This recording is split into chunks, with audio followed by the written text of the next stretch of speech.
Welcome to week 3 of Microfundamentals. This week we're going to be looking at moving different files and directories using the command prompt. I really hope that you learned something and get something out of this. I definitely did as I went through it. So let's just get right into it. I usually go over like keywords and things of that nature, discussions at first, but I'm just hopping right into the command prompt line. This is going to be a short video, so let's just learn together. Let's see what we got. So first, what we're going to do is we're going to look at some different commands here. We're going to just straight do them. The first command is going to be the copy command. We're going to go into the Mr. Mini Guru drive that I created. I created a tree, which we'll get into in a little bit. But what the copy command does, or how you use it, is you find the source pathway that you're looking for to copy. So in this instance, the file that I'm looking to copy is IP information. So I'll just type in that pathway, C Mr. Mini Guru help / IP information. That's my source. And I need to put it in my destination. Where do I want the IP information text file to go? So I type in the source as I did, space, and then I type in the destination of where it wants to go. This function is literally like copy and paste. So as you see, it's going to let me know that A is successful. One item was copied. I'll go in there. I'll see it in there. It's copied. We're good. So the next one is path. Like I was saying, it's just a pathway. It shows the path that your command prompt is using. Then I clear my screen. Always clear screen. I keep my screen cleared so I don't have a whole bunch of information on there at once. My command prompt box isn't that big, so I can have multiple things on the screen. But the next thing we're going to do is the rename command. The rename command is exactly what it sounds like. We're going to rename a file from one thing to another thing. And all I have to do is I have to let the command prompt know where that file is, or what is it, the file that I want to rename. And in this case, it's the IP information.txt and what I want to rename it. Once I do that, as you see in the GUI, it changes that name. So the next one is to delete.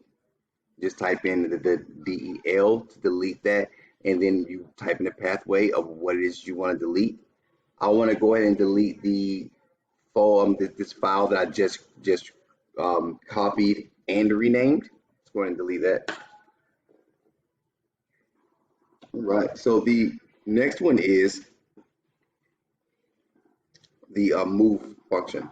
So the move function is a command, I apologize, not function. The move command is different than the copy command.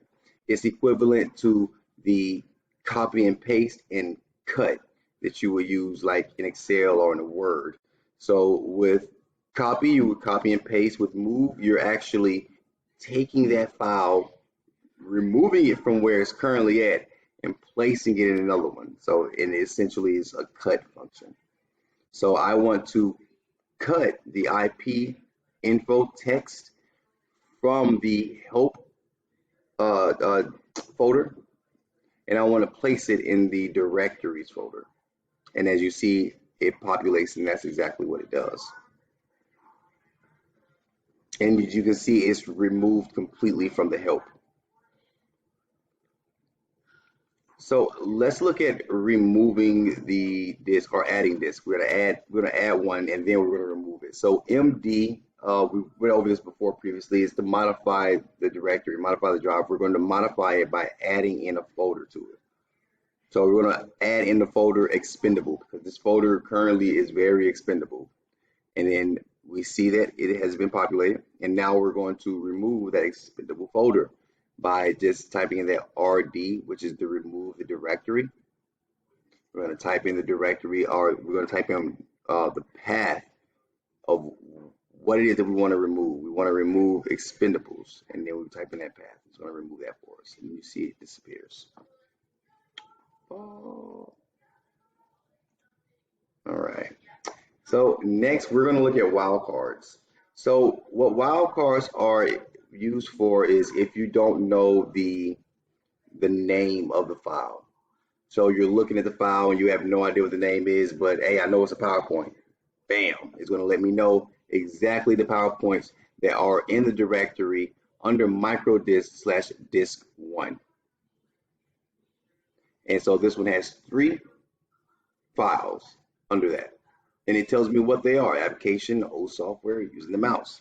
I can do the same thing with DLC. It tells me that there's 2. It even tells me the size. So if you know what the extension is, but you don't know what the name is within that directory, you can still find it. This is a great function for things that if you don't know what the name of a file is, but you know what the extension is.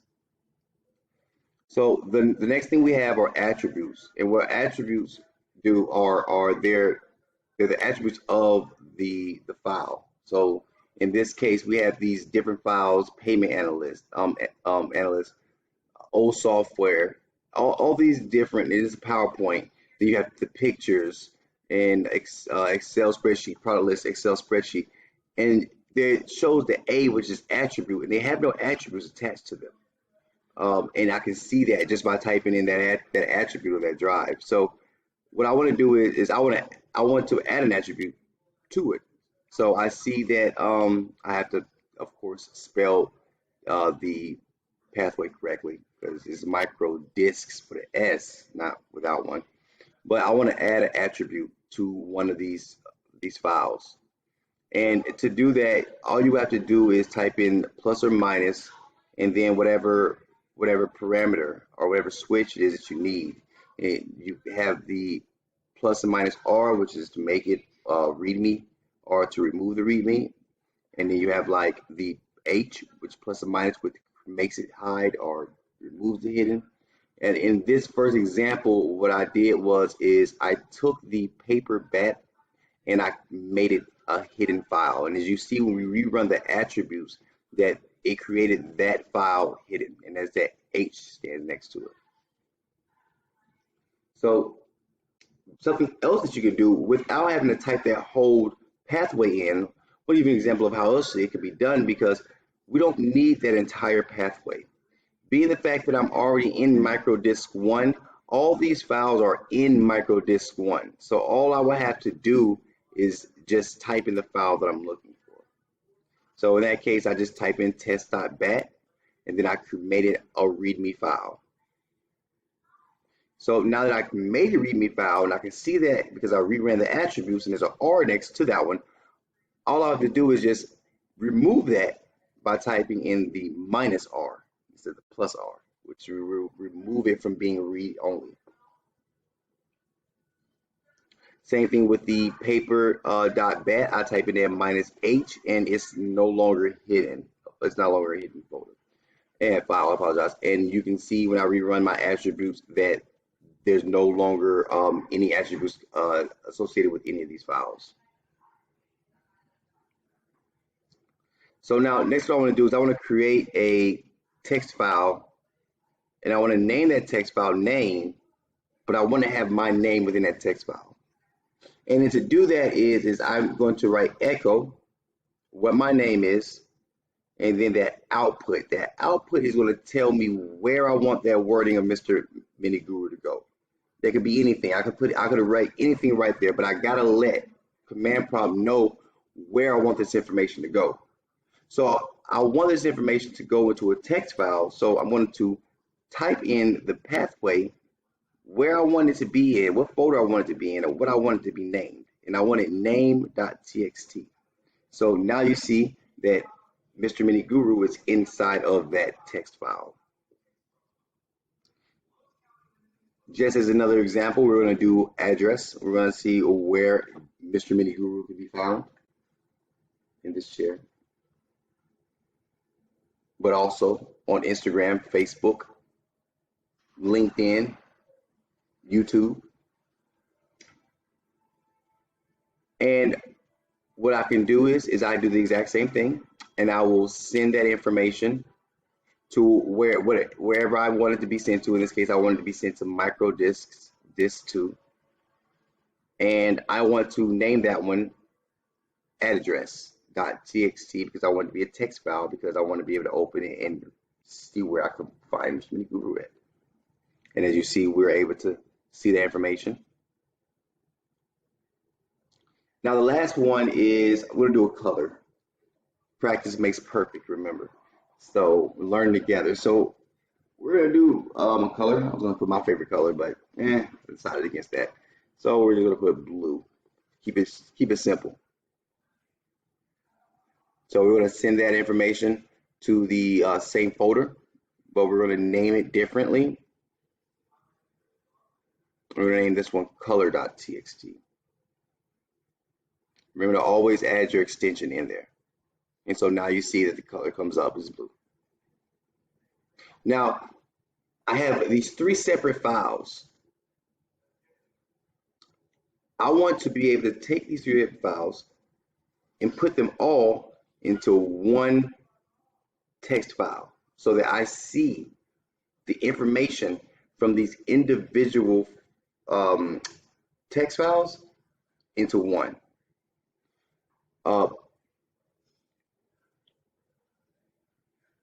That is actually, I did not mention that, and I apologize. So that cd dot dot, what that does is it knocks you into the parent folder of where you're at. It pushes you up one folder. So I was currently in I was in the micro disks / disk 1 pathway, but just by putting those 2 dots, it brings me up a folder to the micro disk, the parent folder of that. I'm no longer in that subfolder of disk 1.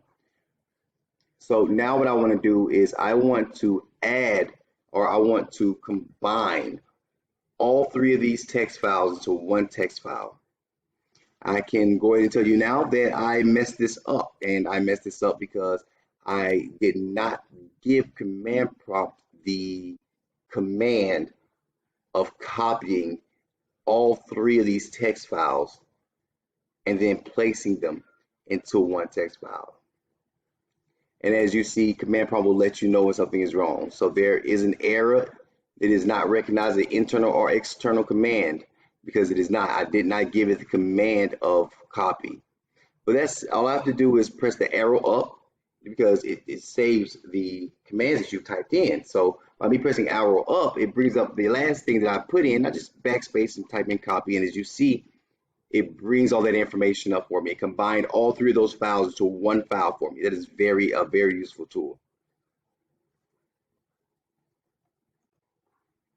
Okay, so now that we have different files, let's try a comparison real quick. Let's let command prompt look at one file and another file and tell me what's different about them.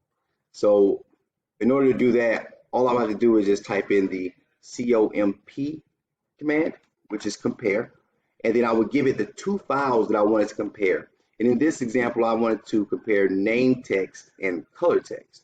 And that's what it's going to do. It's going to compare those files, or tell me those files are different sizes. And it gives you the option to be able to do that, to compare more files. I don't need to compare any more files.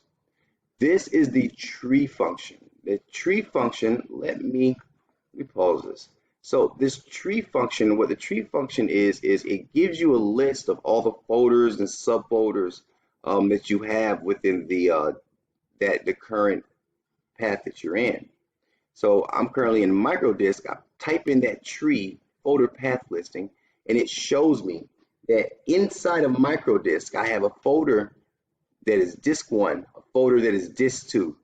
Inside of this 2 folder, I have additional subdirectories, subfolders, my documents, and it goes even deeper than that. This is the tree. This is all the directories, those folders and subfolders that's within microdisks 1. So now, with me having that, I can use all this information that I have right here on command prompt, and I can actually pipe it. I can send that into a text file somewhere else. I can say, hey, command prompt, I have this information displayed, but I want to send it somewhere. And this is how you would do it. You would simply type that same command in. It was tree. Now pull that up and I'll send it. I'll pipe it. Just like when I want to send the text information, the Mr. Mini Guru, I'm going to send that wording over to a text file. I would send that tree information to where I want to go. And in this case, I want to send it to microdisks / disk 2, and I want it into a text file. I want to be able to open this up and read it and be able to see these directories, see these folders. And as you see, All right, and as you can see, it creates that folder for me that I needed, and I can actually click on that, and it gives me all the information that was actually on my command prompt in a text file for me. And that way, if I can use that for a lot of things, and you can send it to different people. That way, they can see what folders are inside of the current path that you're using.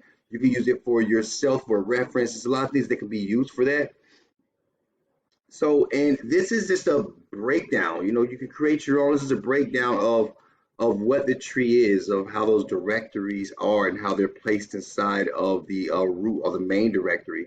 Uh, you can go in using those little commands, the MD, the make a directory, creating a directory. And you can create folders and subdirectories, placing files inside of these subdirectories.